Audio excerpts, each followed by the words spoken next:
Sejam muito bem-vindos ao Papo Saúde desta quinta-feira. Iniciamos o nosso mês de novembro com um tema muito importante aqui no nosso bate-papo, falando sobre o Novembro Azul e sobre a saúde do homem. E quem está aqui comigo para falar sobre essa campanha do Novembro Azul que alerta para o câncer de próstata e também sobre outros fatores, da saúde do homem, é o Dr. Álvaro Machado, oncologista do CTCAM. Seja muito bem-vindo ao nosso programa, Dr. Álvaro. Boa noite, muito obrigado pelo convite. É um prazer estar de volta aqui, Alessandra. E é um tema bastante importante, não é? Nós saímos recentemente do Outubro Rosa, com relação a câncer de mama, o principal câncer da população feminina, e agora, Novembro Azul, não é? É a campanha de conscientização do câncer de próstata, que é o principal câncer do homem. Tanto em incidência quanto uma enorme responsabilidade sobre as mortes masculinas, não é? No Brasil se estima em torno de 73 mil novos casos de câncer de próstata por ano e em torno de 16 mil mortes. Isso é bastante importante, né? É uma taxa de mortes muito significativa, em torno de 20, 25% dos diagnósticos evoluírem para a morte. E para que a gente reverta isso, a gente tem que ter consciência sobre a importância da doença e como fazer para prevenir. E é isso que a gente vai fazer aqui no Papo Saúde de hoje. O Dr. Álvaro esteve aqui com a gente, então, falando sobre Outubro Rosa. Se você não viu, não acompanhou o programa, corre lá no YouTube, aqui da TV, nas nossas redes sociais também, para que vocês possam acompanhar esse bate-papo sobre Outubro Rosa, sobre esse alerta, a campanha do câncer de mama. E agora, então, vamos falar um pouquinho sobre o câncer de próstata. Dr. Álvaro, que é oncologista do CTCAM. O CTCAM está há mais de 10 anos aqui em Passo Fundo, o Centro de Tratamento do Câncer. E para a gente começar esse nosso bate-papo, Dr. Álvaro já falou um pouquinho sobre a incidência. Mas, doutor Álvaro, fala pra gente, para que serve a próstata? Você aí em casa sabe? Se você não sabe, a gente vai ficar sabendo agora. É importante, a gente saber. A próstata, ela é uma glândula em que ela está logo abaixo da bexiga, só nos homens, não é? E através da próstata passa o canal da urina. Então, ela serve para produzir várias substâncias, vários líquidos que compõem o líquido seminal, o sêmen do homem, não é? Junto com os espermatozoides. Essa é a função primordial da próstata. Então, ela tem uma função muito importante no homem jovem, não é? E passa, no decorrer dos anos, a ter uma importância menor. Não que os homens não possam ser férteis, não é? Com mais do que 50, 60 ou 70 anos de idade. Não, isso nada impede. Mas, do ponto de vista do decorrer da vida, provavelmente os homens nessa faixa etária já têm, não é? A sua prole, seus filhos, já todos eles já, vamos dizer assim, com a vida proliferativa terminada, não sexual, porque uma coisa não tem a ver com a outra. Doutor Álvaro, falamos um pouquinho no início sobre a incidência, Qual que é a idade que mais ocorre o câncer de próstata aqui, Pode ocorrer em todas as idades, claro, mas qual que é a idade que mais se vê essa incidência? O câncer de próstata é uma doença do homem maduro, não é? Após os 60 anos de idade. É a grande maioria, 70, 80, 90% dos casos, a partir dessa idade. Quanto mais o homem avança, não é? Maior é a probabilidade de ter o câncer de próstata, a ponto de que um homem acima de 80 anos de idade, muito provavelmente terá câncer de próstata. Não que esse câncer seja significativo, mas muito provavelmente terá. Nós temos o câncer de próstata em homens mais jovens, abaixo de 60 até abaixo de 50 anos de idade. Mas essas são situações menos comuns, abaixo de 50 até incomuns. quando acontece uma situação dessas, a gente sempre tem um alerta de que alguns fatores importantes estejam em jogo, né, nesse paciente. E, em geral, a gente pensa muito na questão de hereditariedade e de alterações genéticas que favoreçam o câncer de próstata. Uma das coisas que existe muito, principalmente no universo masculino, né, é o preconceito de fazer o exame. Então, por que é importante, né, que as pessoas não tenham esse preconceito e busquem fazer esse exame? Exato.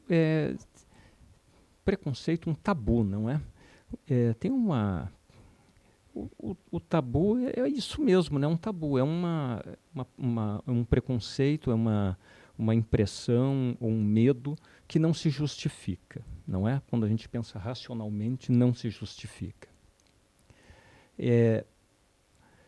A gente sabe que a procura para os cuidados de saúde rotineiros entre os homens é muito menor do que entre as mulheres, não é? Infelizmente.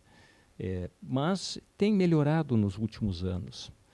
O que os homens precisam saber, ou eles precisam ter um raciocínio simples. Ninguém deixa o carro secar o óleo, ficar sem gasolina, ficar sem bateria, fundir o motor para depois levar no mecânico, não é? Todo mundo leva para fazer a revisão, principalmente se vai viajar de férias, não é? Faz a revisão, deixa tudo arrumadinho, calibra pneu, troca o óleo. E por que não fazer com a sua saúde? Não é?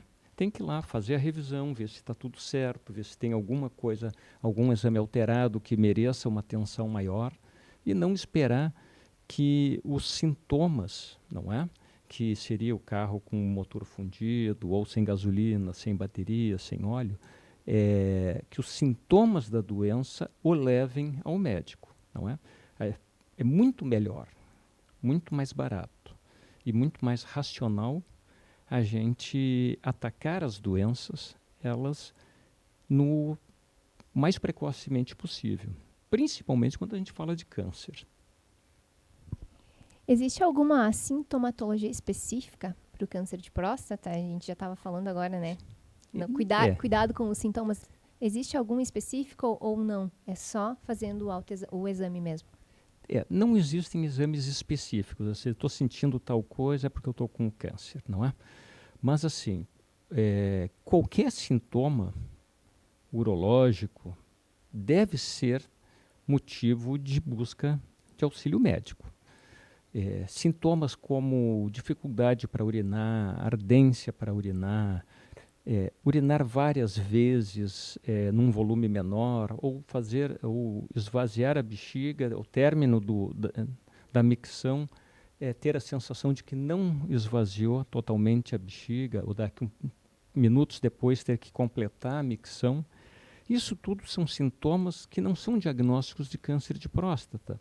Podem até ser, mas são sintomas que os pacientes devem relatar aos seus médicos, devem procurar os seus médicos, porque podem ser outras condições benignas e que, tratando, fica muito mais fácil depois de eventualmente identificar os sintomas que sejam importantes. Sangue na urina, dor na bacia, na pelve, isso pode ser sintomas de um câncer de próstata mais avançado. E aí nós não queremos que isso aconteça. Nós queremos que aquele nódulozinho muito pequeno que está lá dentro da próstata, exclusivamente dentro da próstata, seja identificado e tratado de forma adequada, dando uma imensa chance de ficar curado. Qual que é a importância de fazer esse diagnóstico precoce? Desculpa. A importância do diagnóstico precoce. Evita muitas coisas, com certeza. Exato. Veja só, quando a gente identifica o câncer de próstata numa fase muito inicial, nós temos a chance de fazer uma cirurgia e a cirurgia ser curativa, não é? Faz a cirurgia, está resolvida a situação e segue a vida normal. Quando nós temos o câncer mais avançado, mesmo que ele ainda não esteja espalhado pelo corpo, não é? mas que esteja já comprometendo uma parte muito significativa da próstata, ou eventualmente já passando da cápsula da próstata, ou outros sinais, aonde a gente sabe que a cirurgia tem uma chance muito pequena de sucesso, nós indicamos então um tratamento com radioterapia. Não é? A radioterapia não deixa de ser um tratamento eficiente, eficaz, bem tolerado e muito bem indicado.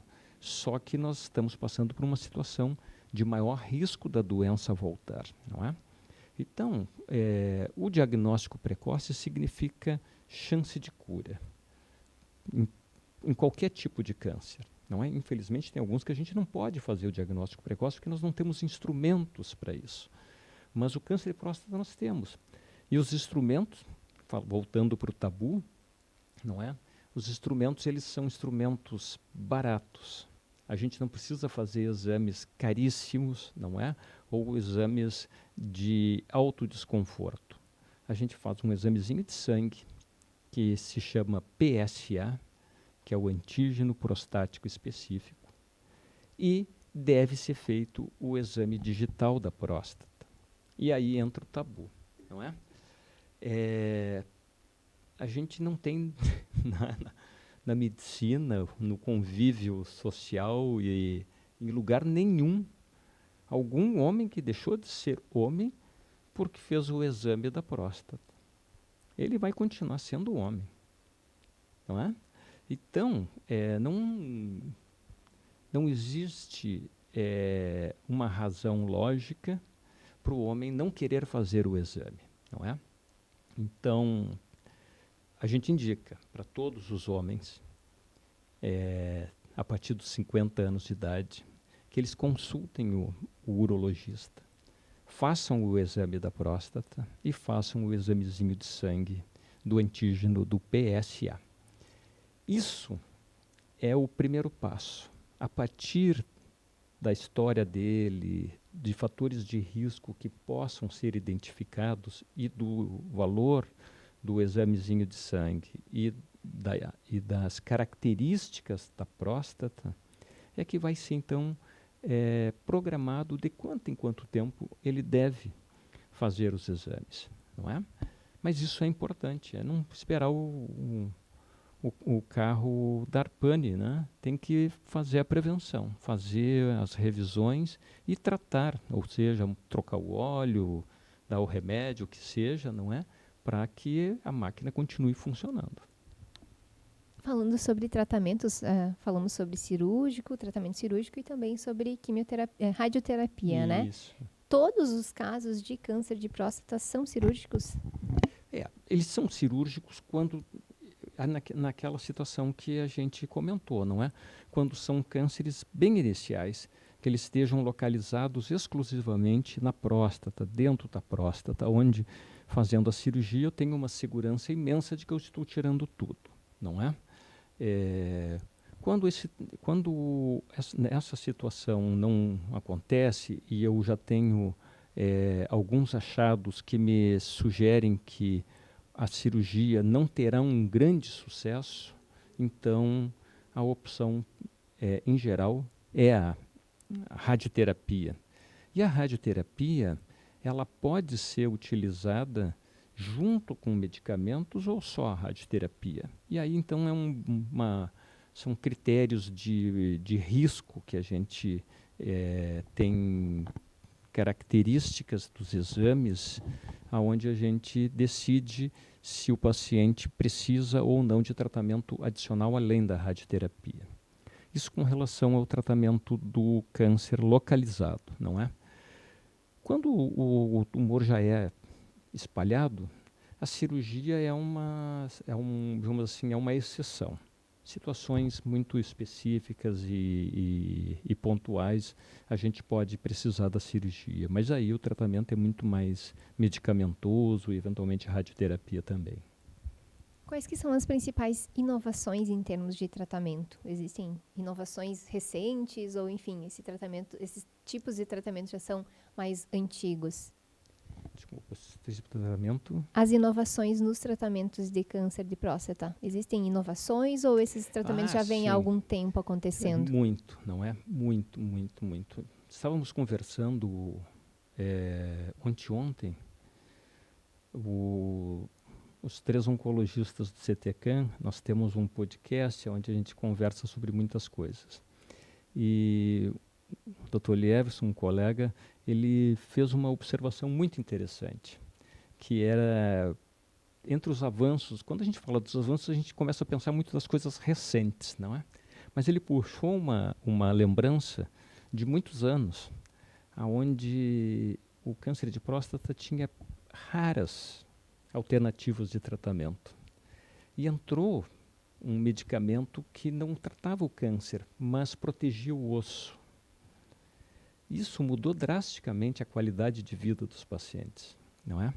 Os pacientes tinham muitas dores, não caminhavam, fraturavam ossos, era vamos dizer assim, era uma realidade muito trágica. Só esse medicamento trouxe uma qualidade de vida tão grande aos pacientes, sem mudar o tempo de vida deles, mas uma qualidade de vida tão grande que a gente até esquece como é que era antes.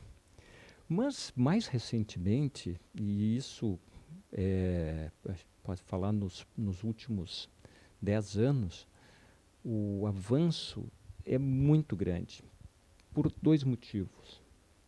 Primeiro, é que a gente está conhecendo melhor a doença.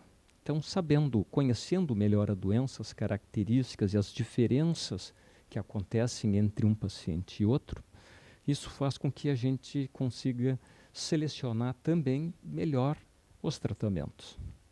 E a segunda é que as nossas opções de tratamento cresceram muito. Hoje nós temos no câncer de próstata medicamentos de segunda, terceira geração, antiandrogênicos que a gente chama, que são bastante eficazes, muito bem tolerados, muito diferentes dos medicamentos de primeira e segunda geração. Nós temos medicamentos que a gente chama de terapia-alvo, não é? Que são medicamentos indicados para pacientes que têm algumas características específicas na sua doença, e isso faz com que a gente tenha muito tempo e qualidade de vida, não é? Hoje o câncer de próstata ele é uma doença em que a gente sempre projeta anos, não é? Mas de tratamento. Então, isso tudo tem um custo, não é? Por isso que a gente está aqui sempre conversando e pensando sempre no diagnóstico precoce. Porque o diagnóstico precoce pode ser que só a cirurgia, que é um procedimento, resolva e a vida segue normal. O fato de ter a doença espalhada ou recidivada não é o fim do mundo, mas significa uma necessidade de tratamento, de acompanhamento, de exames, não é? De uma forma praticamente contínua.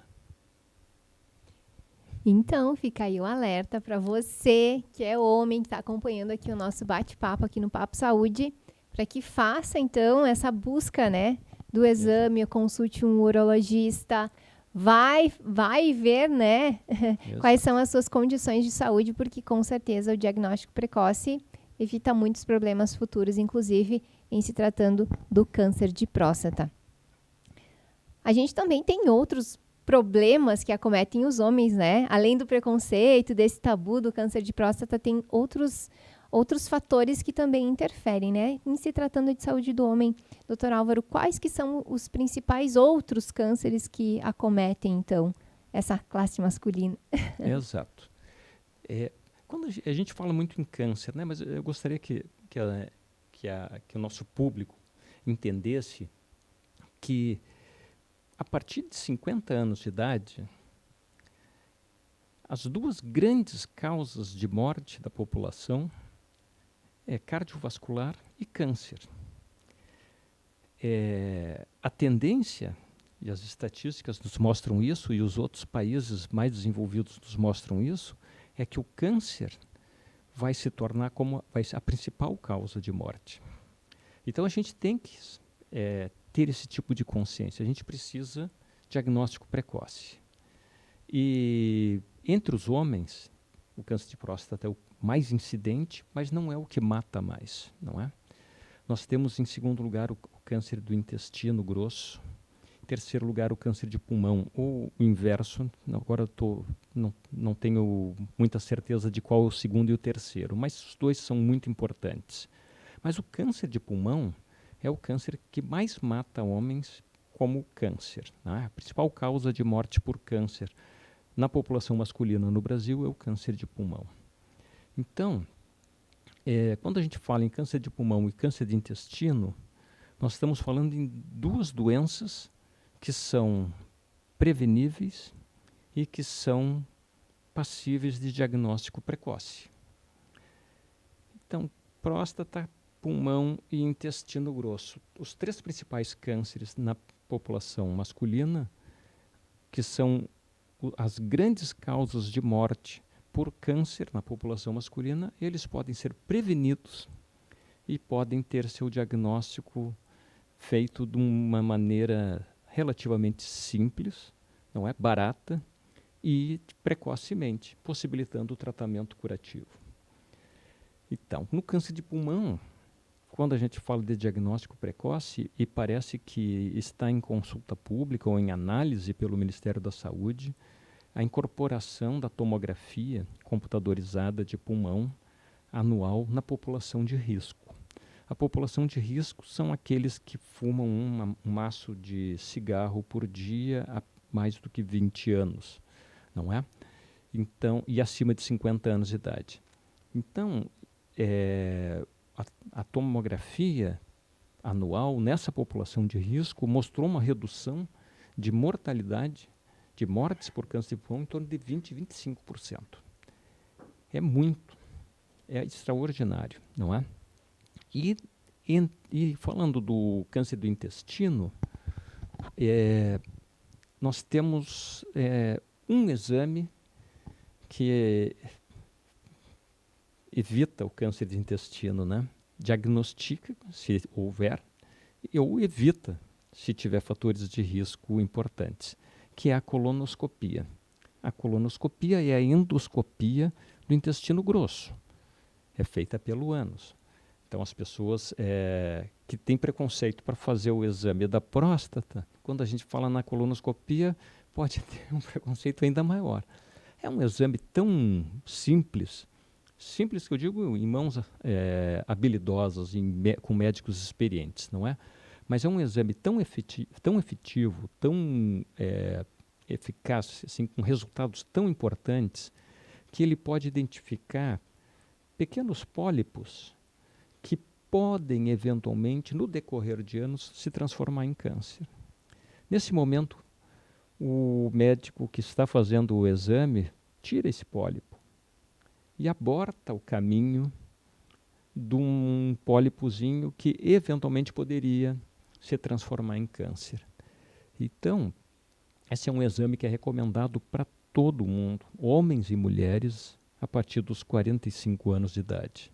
O problema é que não temos disponibilidade farta de colonoscopia para toda a população, principalmente na rede pública. Uma alternativa é fazer um exame muito simples, que é a pesquisa de sangue oculto, que a gente chama de sangue nas fezes, porque não é visualizado, é feito através de um exame imunoquímico, que se identifica sangue humano nas fezes, aí então nós temos a obrigação de fazer a colonoscopia.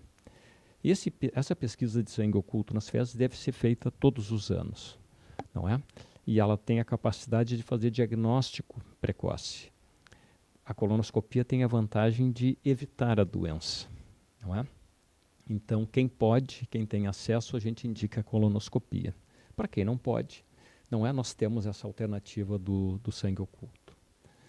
Então, quando a gente fala da saúde do homem, só pensando nessas três situações, a gente tem uma gama de proteção para a nossa vida futura, para a nossa saúde futura, muito grande, desde que a gente vá aos médicos e faça os exames adequados no tempo certo, não é?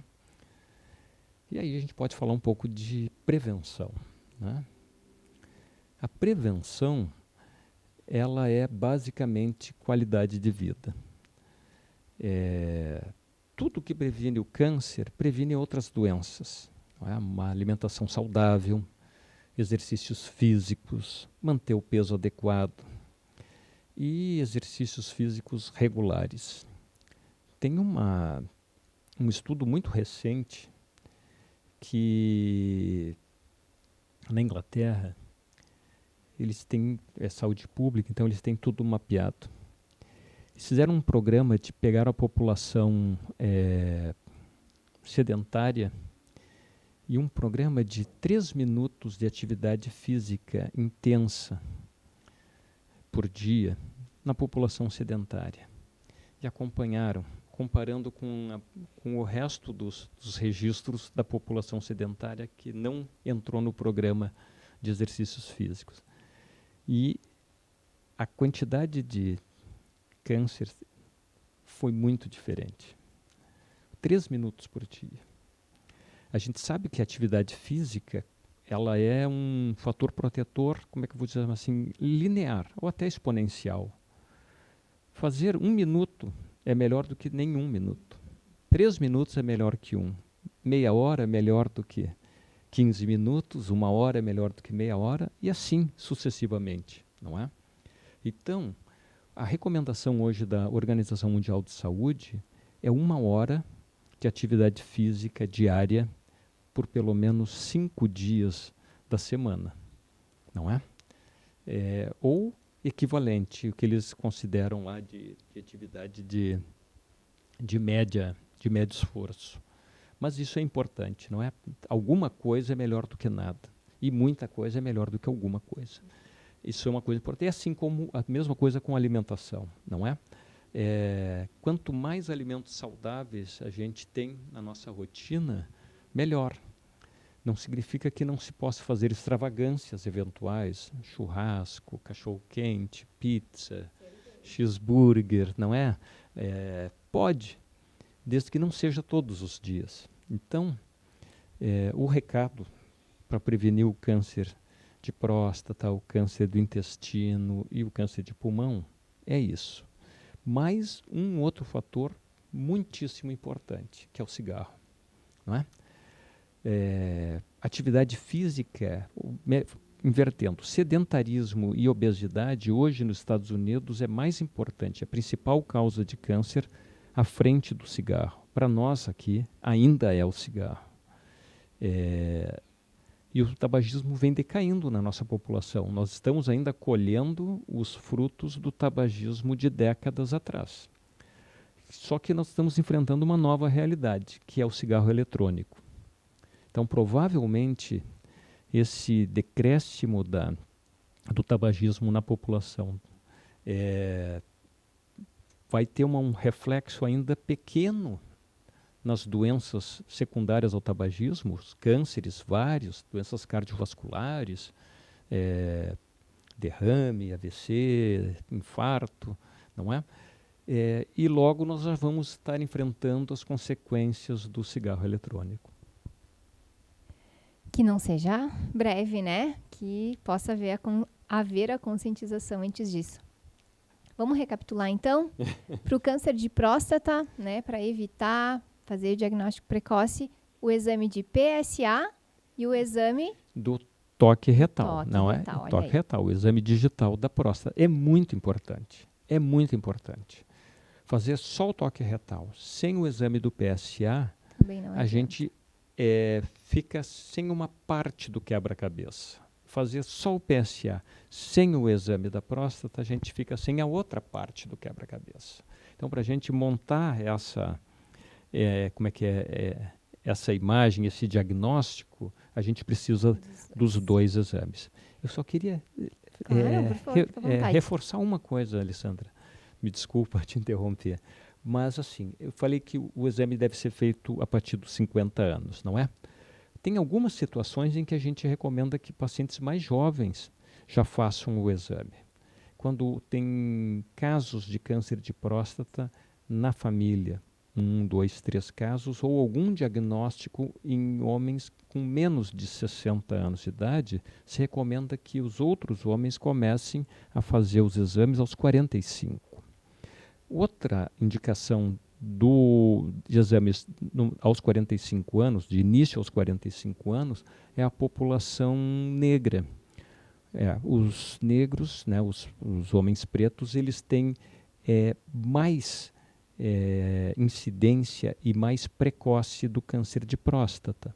Então, a gente indica também para essa população começar os exames aos 45 anos de idade. Né? E isso é fundamental. Então, câncer de próstata para evitar, PSA, o toque retal, o urologista pode ajudar, né, nesse momento, para que vocês façam, então, esses exames. O câncer de pulmão, os exames necessários são? A tomografia de tórax. É uma tomografia especial, eu digo especial porque ela é adaptada. Como é um exame que deve ser feito anual, a tomografia ela é feita, em primeiro lugar, sem contraste, não é? E com baixa dose de radiação, para que os exames cumulativos no decorrer dos anos não ultrapasse dose segura de radiação. Então, a tomografia de pulmão, de baixa dose e sem contraste, anual, para aqueles de risco, não é? 50 anos, um maço de cigarro, na média, né? Não adianta ficar 3 anos sem fumar e fumar 30, 2 maços por dia. Não. Então, um maço de cigarro por dia, 20 anos ou mais, essa é a população de risco. E para o câncer de intestino grosso, né? Que é o colo retal, que a gente chama. Colonoscopia. Exato. Aí fazer a colonoscopia a partir dos 45 anos, homens e mulheres. Para aqueles que não têm acesso à colonoscopia, fazer o teste de sangue oculto nas fezes todos os anos. Olha aí, um resuminho do que foi o nosso papo hoje, falando então um pouquinho sobre a saúde do homem e também, claro, né, vale para a saúde da mulher. E para a gente finalizar o nosso bate-papo hoje aqui com o Dr. Álvaro, quais que são as dicas preciosas de saúde do homem? De forma bem breve, assim, as principais dicas de saúde do homem, além de, claro, tudo que a gente já falou aqui no programa, né? Bom, em primeiro lugar, é não fumar. E para aqueles que fumam, eles devem fazer todo o esforço possível para parar de fumar. O cigarro, ele é uma dependência química. É uma doença, o tabagismo é uma doença. Então, é muito difícil para qualquer pessoa, para qualquer indivíduo, abandonar o tabagismo de uma forma espontânea. Muitos conseguem, mas quando a gente vê as estatísticas mundiais, a chance de quem abandona o cigarro é pequena de se manter ao longo dos anos. Muitos deles retornam, mesmo depois de 1 ano, 2 anos, 4 anos, não é? É difícil, porque é uma dependência química. Ele deve ser assim tratado. Então, aqueles que fumam, eu recomendo que façam todo o esforço, procurem um especialista que cuide de dependência química, procurem ajuda para abandonar o tabaco. O segundo é uma alimentação saudável. Essa é uma parte muito difícil quando a gente pensa no cotidiano de todo mundo, que o tempo, principalmente almoço, que acaba sendo a principal refeição da nossa população, não é? O tempo para o almoço fica muito difícil de tu preparar o teu próprio alimento. E, em geral, a gente acaba optando por alimentos pré-prontos, não é? Que são os grandes venenos. Mas uma alimentação saudável, na medida do possível, com frutas, verduras, alimentos in natura, não é? Grãos, isso é muito importante. Um baixo consumo de carne, em geral, e sempre que possível, carne magra, não é? A gordura animal, ela é ruim para a nossa saúde. Isso com relação à alimentação. Em terceiro pilar é o exercício físico. Não é? Exercício físico regular também é difícil, a gente precisa de tempo, mas a gente precisa encontrar esse tempo. Quando a gente pensa como homens, chefe de casa, família e a gente tem uma responsabilidade de cuidado com esposa, filhos, irmãos, irmãs, mãe, pai, não é? Se nós não estivermos bem, a gente não vai conseguir cuidar dos outros. Então, para todo mundo que tem essa necessidade, e todos nós vamos enfrentar isso num momento ou outro da vida, não é? É importante que a gente cuide da nossa saúde para cuidar da saúde dos outros, né? De quem a gente gosta e ama. Muito bem, essas foram as nossas dicas preciosas de saúde do homem. Vamos finalizando aqui o nosso programa. Quero agradecer então o Dr. Álvaro Machado, que é oncologista do CTCAM, esteve aqui com a gente falando então sobre Outubro Rosa. Procura lá o nosso programa de Outubro Rosa, esse bate-papo que foi muito importante, e também agora falando sobre o Novembro Azul. Muito obrigada. Alessandra, eu que agradeço, é um prazer estar com vocês aqui e espero que seja útil para quem esteja nos assistindo. Com certeza, foi um bate-papo valioso. Obrigada, então, a você que esteve acompanhando aqui o nosso Papo Saúde, a nossa técnica, o pessoal aqui da NGTV, o Regison Cabeleireiros, que faz a produção, e a Helena lá da Só Flores também, que está sempre parceira aqui da NGTV. Nosso próximo encontro, então, na próxima quinta-feira, com mais um Papo Saúde, eu encontro você aqui na NGTV.